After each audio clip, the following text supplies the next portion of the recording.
नमस्कार दोस्तों, आज हम पर्यायवाची शब्दों के विषय में पढ़ेंगे। पर्यायवाची शब्द जिसे समानार्थी शब्द एवं समानार्थक शब्द भी कहा जाता है। क्या होते हैं ये पर्यायवाची शब्द?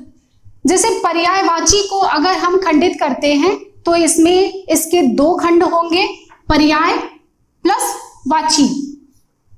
पर्याय का अर्थ होता है इसके जैसा या इसके समान, और वाची का अर्थ होता है वाणी।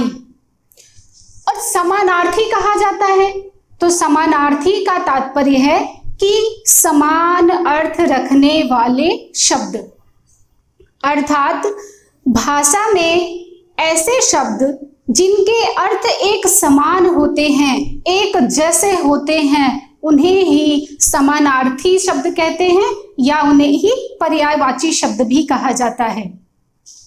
ये जो पर्यायवाची शब्द है, अगर इसे हम बेहद साधारण तरीके से समझे तो हम यह कह सकते हैं कि किसी व्यक्ति या किसी वस्तु को विकल्प के रूप में हम उसे और क्या बुला सकते हैं, यही पर्यायवाची है।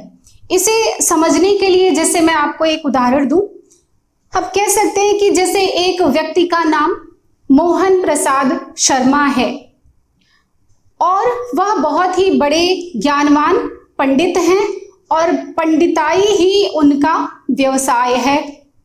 और मोहन प्रसाद शर्मा जी को घर पर सोनू कह के बुलाया जाता है। कहने का मतलब यह है कि मोहन जी का निकनेम है सोनू। अब अगर हमें मोहन जी को मोहन न कह के बुलाना हो तो हम उन्हें विकल्प के रूप में सोनू कह के बुला सकते हैं। उनके व्यवसाय के अनुसार हम उन्हें पंडित जी कह के संबोधित कह सकते हैं। तो यह हो गया, पर्यायवाची का तात्पर्य यही है कि किसी व्यक्ति या किसी वस्तु को हम विकल्प के रूप में और क्या बुला सकते हैं, यही है समान अर्थी शब्द, समान अर्थ रखने वाले शब्द। अगर हम किसी वस्तु की बात कर रहे हैं तो मान लीजिए जल, पानी। पानी को यदि हमें पानी न कहना हो तो आप जानते हैं कि पानी को जल कहते हैं, नीर कहते हैं, सलिल कहते हैं, अंग्रेजी में जिसे वाटर कहते हैं। तो अगर हमें पानी को पानी कह के न बुलाना हो तो हम जल बुला सकते हैं, नीर कह सकते हैं, सलिल कह सकते हैं, वाटर संबोधित कर सकते हैं। तो यही है पर्यायवाची शब्द, ठीक है। परंतु अब ध्यान यह रखना है कि ये जो समानार्थी या जो पर्यायवाची शब्द होते हैं ना, तो है क्या? समानार्थी, समान अर्थ रखने वाले शब्द, परंतु इनके अर्थ तो समान होते हैं, यानी अर्थ एक जैसे होते हैं, परंतु उनके प्रयोग में भिन्नता होती है। यानी कि किसी व्यक्ति या किसी वस्तु के जो भिन्न भिन्न या अलग अलग जो नाम होते हैं, वह उस व्यक्ति या वस्तु के विभिन्न प्रकार के गुण, धर्म एवं विशेषताओं के कारण होते हैं। उदाहरण के रूप में जैसे अगर हम कहें कि जैसे है कि भोलेनाथ, ठीक है, भोलेनाथ, हाँ बिल्कुल वही भगवान शिव जी की मैं बात कर रही हूं। उनके कई नाम हैं, ठीक है, जैसे उन्हें भोलेनाथ, शंकर, शिव, नीलकंठ, कई सारे नाम हैं। पर ये कहने का मतलब यह है कि हम भोलेनाथ को विकल्प के रूप में उन्हें भोले न कह के शिव बुला सकते हैं, नीलकंठ बुला सकते हैं, चंद्रशेखर इत्यादि बहुत सारे नाम हैं, परंतु इनके प्रयोग में भिन्नता होती है। शिव बुलाया जाता है परंतु शिव का एक विशेष अर्थ है, शिव उन्हें कहा जाता है कल्याणकारी होने के कारण। इसी प्रकार जो नीलकंठ उनका नाम है, तो नीलकंठ इसलिए कहा जाता है कि विषपान करने के कारण उनका कंठ नीला हो गया था, इसलिए उन्हें नीलकंठ कहा जाता है, ठीक है। तो ये इसकी मुख्य बात है कि समानार्थी शब्द या पर्यायवाची जो शब्द होते हैं उनके अर्थ तो एक समान होते हैं, परंतु उनके प्रयोग में भिन्नता होती है, ठीक है। अब अगर हम बात करते हैं, देखिए ध्यान दीजिएगा कि अगर आप वीडियो देख रहे हैं ना तो इसे छोड़ के मत जाइएगा, क्योंकि ऐसे लिखी हुई बातें अभी आप छोड़ दीजिए कि मैंने क्या लिखा है, ठीक है। लिखी हुई बातें तो आपको हर जगह मिल जाएंगी, पर अगर आप इसकी बेसिक जानकारी अगर आपके पास होगी ना, तो ये बहुत सारे जो ऐसे शब्द हैं उनको आपको याद रखने की या रटने की जरूरत नहीं पड़ेगी, आप समझ लेंगे और अपने आप वो आपको याद भी रहेगी। और इन्हें याद रखने का, इन्हें रिलेट करके याद रखने का मैं आपको तरीका भी बताऊंगी, ठीक है। लेकिन पहले हम समझ लेते हैं कि ये जो पर्यायवाची शब्द होते हैं वो बनते कैसे हैं। अब ये जो मैं आपको बताने जा रही हूं, यह आपको कहीं किताब में लिखा हुआ नहीं मिलेगा, कहीं नहीं मिलेगा, क्योंकि यह मेरा अनुभव है जो मैं आपके साथ शेयर कर रही हूं। अगर हम बात करें, यही है समझने का एक बहुत ही महत्वपूर्ण तरीका कि अगर हम बात करें कि ये पर्यायवाची शब्द बनते कैसे हैं, अगर हमें इनका तरीका पता हो तो बहुत सारे शब्दों के पर्यायवाची हम अपने आप ही बना लेंगे जो एकदम सही होते हैं, बिल्कुल वही होते ही हैं, ठीक है। जैसे अगर हम बात करें राम,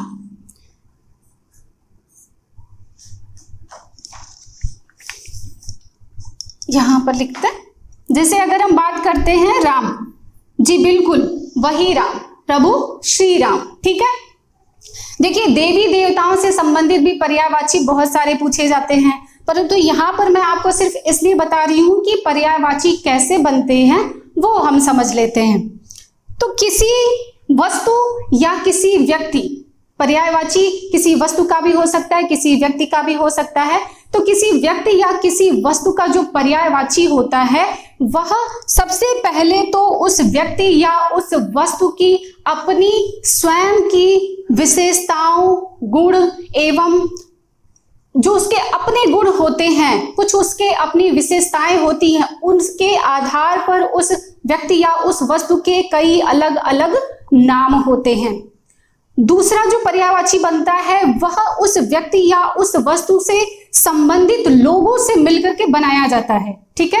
अगर हम यहाँ पे बात कर रहे हैं प्रभु श्री राम की, तो आप जानते हैं कि इनके पिता का नाम दशरथ, माता का नाम कौशल्या, इनकी पत्नी का नाम सीता, और आप इनके विषय में बहुत अच्छे से जानते हैं कि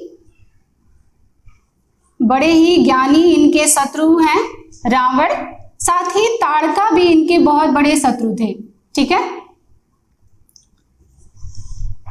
अगर आप प्रभु श्री राम को जानते हैं तो इतने लोगों को आप अच्छी तरीके से जानते हैं। तो अब हम बात करते हैं कि बनते कैसे हैं पर्यायवाची, ठीक है। सबसे पहले तो इनका पूरा नाम ही क्या है, रामचंद्र, ठीक है। इन्हें रघुपति भी कहते हैं। तो अगर हम बात करते हैं रामचंद्र, इसके साथ अब ये देखिए इनका एक कहते हैं कि किसी व्यक्ति या किसी वस्तु की जो अपनी खुद की विशेषता है, जो गुण है, तो अगर हम बात करें तो इनके चरित्र का सबसे महत्वपूर्ण गुण यह है कि वह बड़े ही आज्ञाकारी पुरुषोत्तम माने जाते हैं। तो उनका एक नाम है उनके चरित्र के हिसाब से पुरुषोत्तम, ठीक है।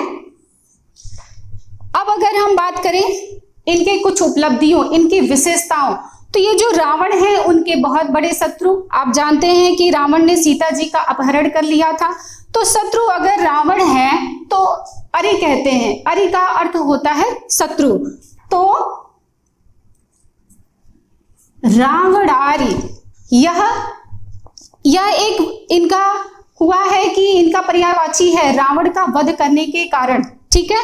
इसी प्रकार ताड़कारी भी है, ठीक है। बाली का भी अंत हुआ था, इसलिए इन्हें बाली हंता भी कहते हैं, ठीक है। अब अगर हम बात करें, ये तो कुछ विशेषताएं हो गई, कुछ गुण हो गए प्रभु श्री राम की अपने स्वयं की विशेषताएं। अब अगर इनसे संबंधित लोगों की अगर हम बात करें तो इनके पिताजी का नाम दशरथ है और इनका संबंध कैसे, पुत्र का है, माता पिता है, तो हम इन्हें दशरथ सुत कह सकते हैं, दशरथ पुत्र कह सकते हैं। अब सुत और पुत्र, नंदन, ये सारे पुत्र के जो पर्यायवाची हैं, तो रिश्ते जैसे हैं, इनके संबंध जैसे हैं, उसी प्रकार जुड़ते हैं पर्यायवाची। तो दशरथ सुत, दशरथ पुत्र, इसी प्रकार कौशल्या नंदन, ठीक है, नंदन का अर्थ भी होता है पुत्र। अब इसी प्रकार इनकी पत्नी का नाम सीता है, तो सीतापति, सीतारमण, सीता जी को सिया भी कहते हैं इसलिए सियाराम, सीता जी को जानकी कहा जाता है इसलिए जानकी नाथ। अब यहाँ पे आप देखेंगे तो सीता इनकी पत्नी है, तो अब इनका संबंध उस तरह से जुड़ते जाएगा, सीतापति। अब ये सीता जी के पति हैं, तो उनके नाम के साथ पति, जो पति का पर्यायवाची है, रमण, राम उनका स्वयं का नाम है, नाथ भी पति के लिए प्रयोग किया जाता है। तो अगर अब आप देखें तो राम का जो पर्यायवाची है, इससे आपको समझ में आया कि किसी व्यक्ति या किसी वस्तु की उसकी स्वयं की अपनी विशेषताओं या गुण के कारण कुछ उसके विभिन्न प्रकार के नाम होते हैं, और कुछ उससे जुड़े हुए बहुत करीब संबंधित लोग जो होते हैं उनसे जुड़े हुए भी उस व्यक्ति के कुछ नाम होते हैं। बिल्कुल ऐसे ही पर्यायवाची शब्द बनाए जाते हैं। ठीक है, अब अगर मैं आपसे बात करूं कि राम के जो मैंने आपको इतने सारे पर्यायवाची बताए, 1 2 3 4 5 6 7 8 9 10 11, मैंने आपको राम के 10-11 पर्यायवाची शब्द बताए। तो आप मुझे बस इतना बताइए कि अगर आपको राम के माता पिता, उनकी पत्नी और उनके अगर हम बात करें तो उनकी जो मुख्य अचीवमेंट्स है, जो उपलब्धियां, अगर आपको ये पता है उन्होंने रावण का वध किया, बाली का अंत किया और ताड़का का वध किया, तो आपको इतने पर्यायवाची 10-11 जो पर्यायवाची हैं, क्या आपको इनको याद रखने की जरूरत है? अगर ध्यान से आप देखें तो आपको प्रभु श्री राम के इतने सारे पर्यायवाची याद हो चुके हैं और आपको इन्हें याद रखने की जरूरत नहीं पड़ेगी, रटने की जरूरत नहीं पड़ेगी। बिल्कुल इसी प्रकार अन्य सारे शब्दों के भी पर्यायवाची बिल्कुल इसी तरीके से बनते हैं। ठीक है, अब हम बात करते हैं कुछ महत्वपूर्ण शब्दों के पर्यायवाची के। जिन शब्दों को मैं आपके समक्ष रख रही हूं वो सारे शब्द बहुत महत्वपूर्ण हैं और इस वीडियो को मैं 2 पार्ट में बनाऊंगी क्योंकि कई सारे शब्दों के पर्यायवाची बताने हैं जो बहुत इंपॉर्टेंट हैं। ठीक है, हम बात करते हैं कि हम ये भी बात करते चलते हैं कि हमें इन्हें याद रखने का तरीका, इसे आप ट्रिक कह सकते हैं, टिप्स कह सकते हैं, जो भी, कि बहुत सारे शब्दों के पर्यायवाची एक दूसरे से रिलेट होते हैं, संबंधित होते हैं। हम उन्हें अगर कुछ शब्दों को मतलब कुछ शब्दों के पर्यायवाची अगर हम क्रमबद्ध तरीके से पढ़ें, एक साथ उन्हें रख करके पढ़ें, तो उनको याद रखने में आपको सुविधा होगी। ठीक है, तो कुछ इसी प्रकार के क्रम का फॉलो मैं कर रही हूं, अगर आप इस तरह करते हैं तो जरूर आपको आसानी होगी। ठीक है, सबसे पहले हम बात करते हैं पर्यायवाची जल या पानी। कोई भी शब्द आप यहाँ पे ले सकते हैं, जल या पानी का। तो पानी का पर्यायवाची नीर, तोय, अम्बु, पानिप, वारी, उद, पय, आब, सारंग, सर्वमुख, जीवन, सलिल। सबसे पहले आपको पानी अर्थात जल के कुछ पर्यायवाची आपने देखा। ठीक है, अब इससे संबंधित 2-3 शब्दों के पर्यायवाची जिन्हें हम रिलेट करके याद रख सकते हैं। तो दूसरा पर्यायवाची शब्द देखिए बादल का। ठीक है, बादल का पर्यायवाची देखिए, कुछ बादल के या कई शब्द जो रिलेट करके हम पढ़ते हैं ना, कुछ पर्यायवाची इससे संबंधित आपको मिल जाएंगे, कुछ बिल्कुल अलग होते हैं जिन्हें आपको याद रखना पड़ेगा। ठीक है, तो अगर हम बात करते हैं बादल के पर्यायवाची की, तो अब हम इसे जल से रिलेट करके याद रख सकते हैं। कैसे? देखिए, जल का जो पर्यायवाची है, जल के पर्यायवाची के शब्द के साथ प्लस हम द वर्ड जोड़ेंगे। जैसे आपने यहां देखा नीर, अब हमने यहां लिखा है नीरद। ये जो आपका वर्ण है द का अर्थ होता है धारण करना। ठीक है, तो अगर हम बात करें बादल की, तो जल को धारण कौन करता है? जल को धारण करने वाले बादल होते हैं, क्योंकि बादल ही तो हमें पानी देते हैं। ठीक है, तो जल को धारण करने वाले अर्थात बादल। तो अब हम पानी के पर्यायवाची में द वर्ण को जोड़ेंगे तो हमारे कुछ पर्यायवाची बादल के बन जाएंगे। जैसे हमने नीर शब्द में द लगाया तो नीरद, इसी प्रकार तोय में द लगा के तोयद, अम्बु में द लगा के अम्बुद, पानिप में द लगा के पानीपद, वारी में द लगा के वारिद, उद में द लगा के उदद। इसी प्रकार देखिए सलिल है तो सलिल में द लगा के सलीलद। जल एक शब्द है पानी का पर्यायवाची तो जलद। अब इसके अलावा भी बादल के कुछ पर्यायवाची हैं। इतने पर्यायवाची तो आप जल के पर्यायवाची में द वर्ण को जोड़ करके बादल का पर्यायवाची बना लेंगे। ठीक है, कुछ तो आपको याद हो गए, कुछ को आपको याद रखना है। जैसे बादल को मेघ कहा जाता है, घन कहते हैं, अभ्र कहा जाता है, पर्जन्य कहते हैं, जिमूत कहते हैं, वारिवाह कहा जाता है, बलाहक, धाराधर, जलधर और पयोधर। तो आपके बादल के इतने पर्यायवाची आपको मिल गए। ठीक है, अब हम बात करते हैं, अब पानी से ही जोड़ करके हम कुछ पर्यायवाची कमल के भी बनाएंगे। ठीक है, तो तीसरा आपका पर्यायवाची है कमल का। अब क्या करना है कि कमल के पर्यायवाची के लिए हमें पानी अर्थात जल का जो पर्यायवाची है उसमें हम ज वर्ण को जोड़ेंगे। ठीक है, पानी के पर्यायवाची में ज वर्ण को जोड़ देने से कुछ पर्यायवाची कमल के बन जाते हैं। ठीक है, कैसे देखिए, सबसे पहले ये जो ज वर्ण है, ज का शाब्दिक जो अर्थ है वह होता है जन्मा हुआ या उत्पन्न हुआ। ठीक है, तो पानी में जन्मा हुआ, हम पानी के पर्यायवाची में ज वर्ण को जोड़ करके कमल का पर्यायवाची बना रहे हैं। तो पानी प्लस ज, तो पानी में जन्मा हुआ या पानी में उत्पन्न हुआ। तो पानी में कौन उत्पन्न हुआ या कीचड़ में कौन उत्पन्न हुआ है? कमल। ठीक है, तो अब कुछ पर्यायवाची हम बनाते हैं। देखिए, जैसे हमने नीर शब्द में ज वर्ण जोड़ा तो नीरज, इसी प्रकार तोय में हमने ज वर्ण लगाया तो तोयज, अम्बु में ज लगाया तो अम्बुज, पानिप में ज लगाया पानीपज, वारी में ज लगाया वारिज, उद में ज लगाया उदज। ये जो आप शब्द है ना, उसी में ज लगाने से ये अब्ज आपका बना है। इसी प्रकार जल में हमने ज वर्ण को लगाया तो जलज। इतने पर्यायवाची आपके पानी शब्द में ज वर्ण लगा देने से कुछ कमल के पर्यायवाची इतने बन गए। ठीक है, अब इनके अलावा भी कमल के अपने कुछ और पर्यायवाची हैं, उन्हें भी देखिए।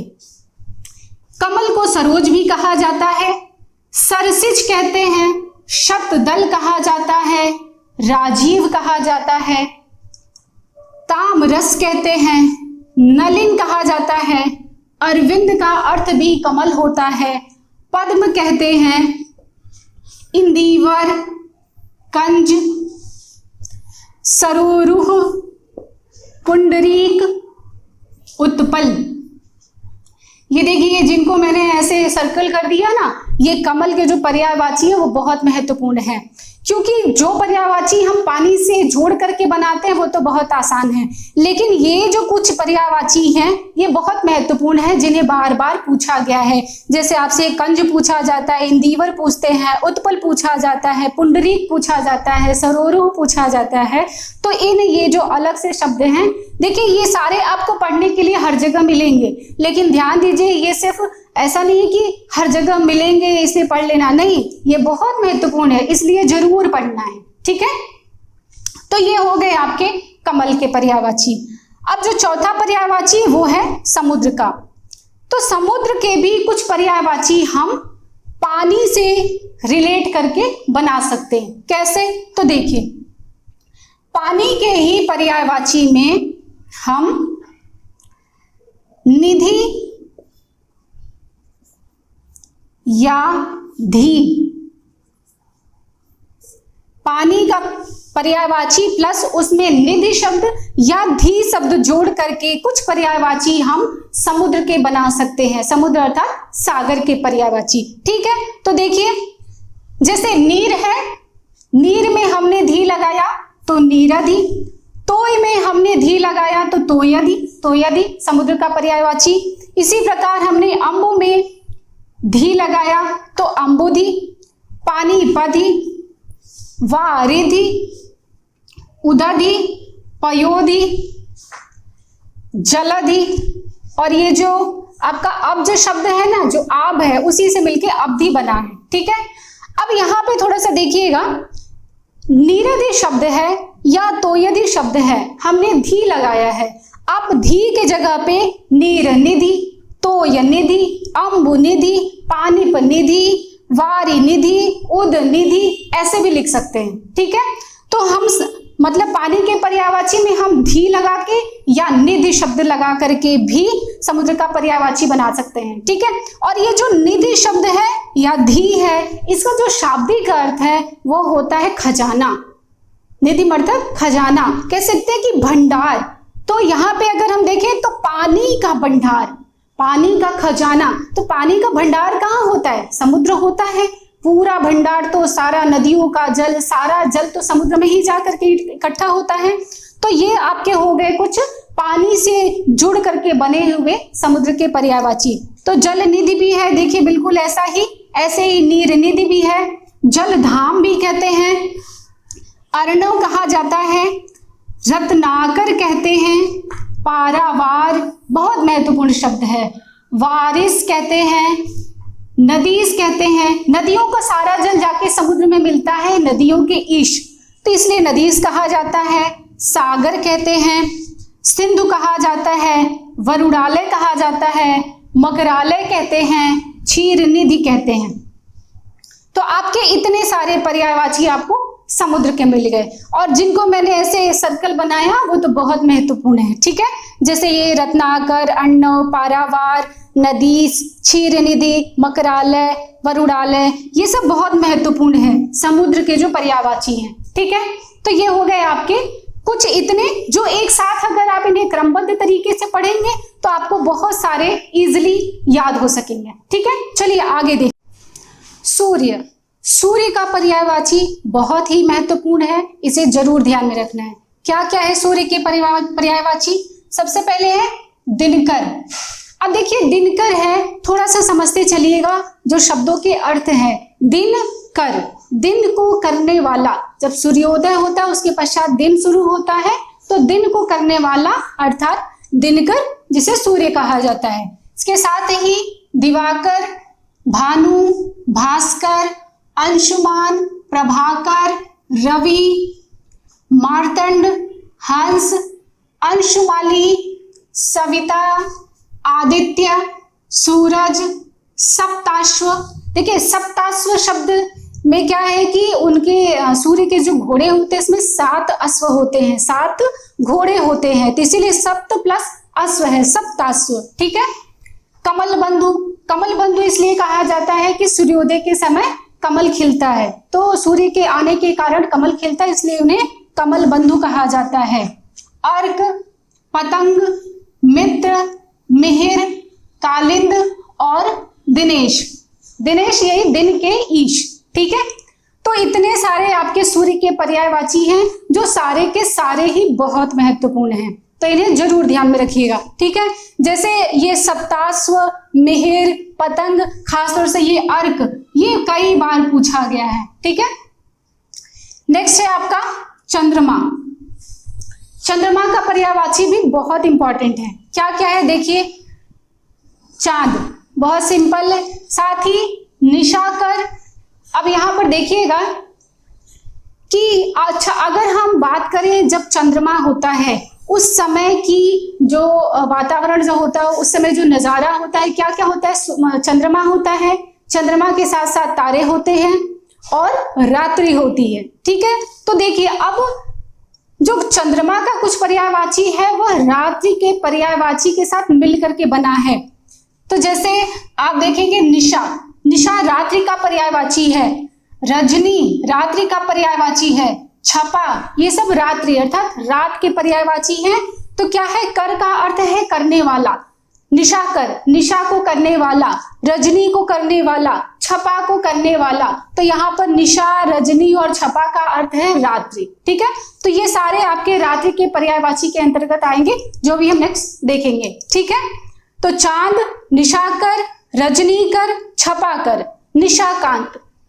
अब यहाँ पे कांत शब्द का अर्थ होता है जैसे पति के संदर्भ में आता है, पति, कांत, नाथ, ये पति के पर्यायवाची हैं। तो निशा के पति अर्थात निशाकांत।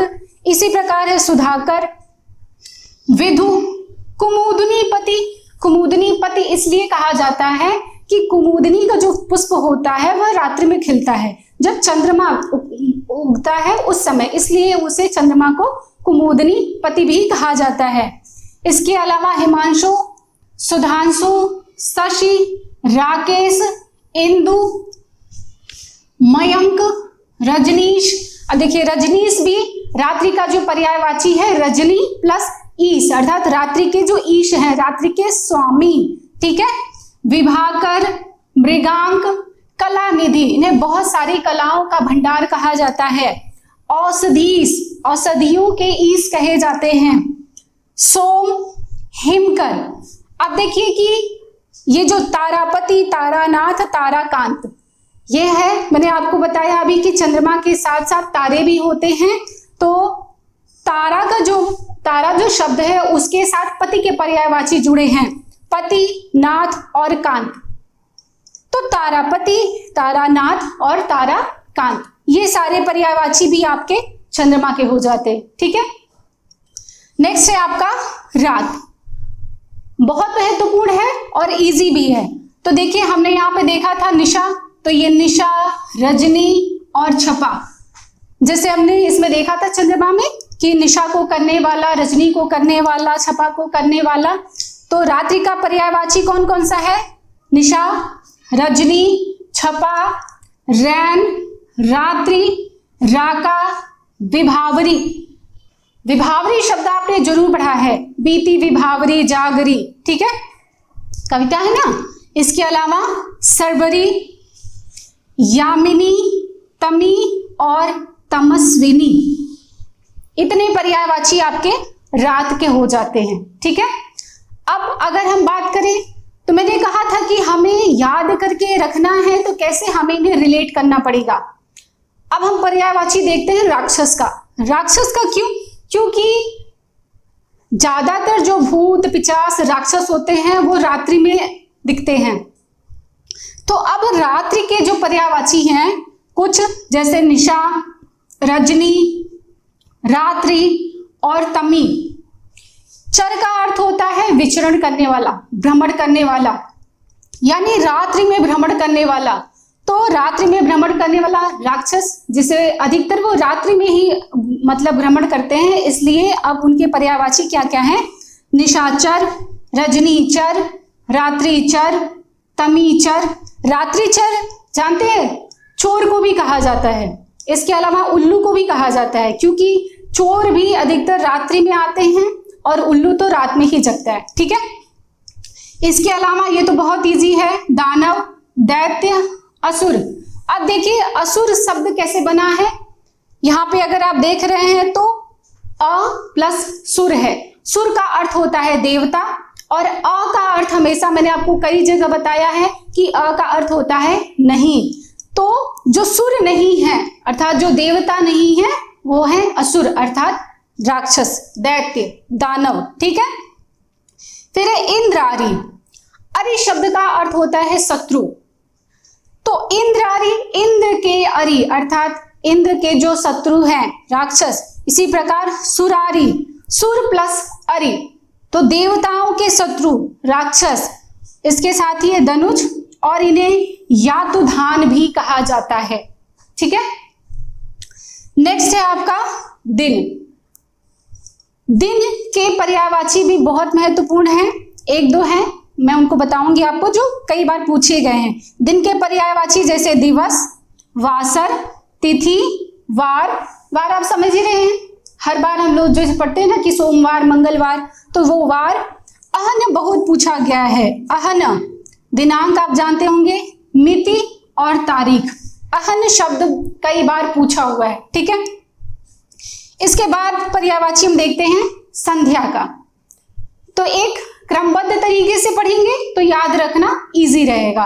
अब दिन के पश्चात जब रात्रि होती है, संध्या का समय, संध्या मतलब रात्रि से पहले जो संध्या का समय होता है, पर्यायवाची भी बहुत महत्वपूर्ण है। तो अब देखिए, संध्या का सबसे पहले पर्यायवाची है निशारंभ। निशा का अर्थ आपने देखा है कि रात्रि, तो संध्या के पश्चात रात्रि का आरंभ होता है, इसलिए पर्यायवाची है निशारंभ। दिवसावसान, दिवस का अवसान होता है, अर्थात दिवस का अंत होता है। जैसे आपने कविता पढ़ी होगी, दिवसावसान का समय, मेघमय आसमान से उतर रही संध्या सुंदरी परिसी धीरे धीरे धीरे। कविता नहीं भी पढ़ी होगी तो अलंकार में जरूर पढ़े होंगे, ठीक है। उपमा अलंकार के उदाहरण में आपने जरूर पढ़ा होगा। तो दिवसावसान, ठीक है। ऐसे ही हम रिलेट करते हैं ना, जब तक हमें ज्यादा मतलब बहुत दिन तक हमें याद रहता है, बार बार उसे पढ़ने की जरूरत नहीं पड़ती है। दिनांत, दिन का अंत होता है, दिन समाप्त होता है, इसलिए है दिनांत। सायंकाल बहुत प्रचलित शब्द है, आपको पता होगा, सांझ और गोधूली। सायंकाल और सांझ बहुत ही प्रचलित शब्द है जो आपको पता होगा। और अगर आप थोड़ा सा भी गांव से रिलेट करते होंगे तो आपको पता होगा, अधिकतर कहा जाता है गांव में कि जैसे ही सांझ होती है, सायंकाल होता है, बोलते हैं, माता पिता बोलते हैं, कई बार हम लोग के तो बहुत बोलते थे, तो गोधूली बेला हो गई है, चलो घर में दिया जला दो, ठीक है। तो जैसे ही सायंकाल होता है घर में दिया इत्यादि जला दिया जाता है, ठीक है, क्योंकि रात्रि का आरंभ होने वाला होता है। तो ये हो गए आपके अब तक के 10 पर्यायवाची। आज की वीडियो में बस इतना ही। इसके दूसरे पार्ट में मैं आपको बहुत सारे शब्दों के पर्यायवाची बताऊंगी। तब तक के लिए धन्यवाद।